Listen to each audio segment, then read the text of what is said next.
Hi friends, இன்றைக்கி நம்ம என்ன பார்க்க போகிறோன்னா, இந்த ஏழை விதவை மகள் திருமண நிதியுதவி திட்டத்தை எப்படி அப்ளை பண்ணுறது, இதுக்கு என்னென்ன ஆவணங்கள் தேவை, எங்கே போய் அப்ளை பண்ணுறதுன்னு பார்க்கலாம் ஃப்ரெண்ட்ஸ். ஃபஸ்ட்டு நீங்கள் பார்த்தீங்கன்னா, கல்யாணம் பண்ணிக்க போகிற மணமகன் மணமகள் 2 பேரோட ஃபோட்டோ வேணும். அப்புறம் மணமகன் மணமகளுக்கான ஏஜ் ப்ரூஃப்க்கு ஏதாச்சும் ஆதார் கார்டு வைக்கலாம். அப்புறம் 2 பேர்த்துக்குமே இருப்பிடச் சான்றிதழ் வேணும் ஃப்ரெண்ட்ஸ்.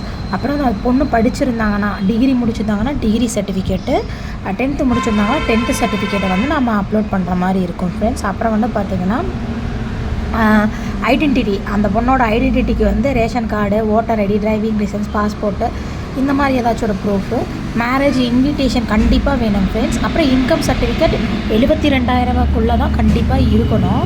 அந்த அக்னாலஜ்மெண்ட்லாம் வைக்கக்கூடாது, ஒரிஜினல் சர்டிஃபிகேட் தான் வைக்கணும் ஃப்ரெண்ட்ஸ். இதெல்லாம் வச்சு பக்கத்தில் இருக்க இ சேவை மையத்தில் போய் அப்ளை பண்ணிவிட்டு வெயிட் பண்ணிங்கன்னா அவங்க வெரிஃபிகேஷனுக்கு வருவாங்க ஃப்ரெண்ட்ஸ். தேங்க்யூ.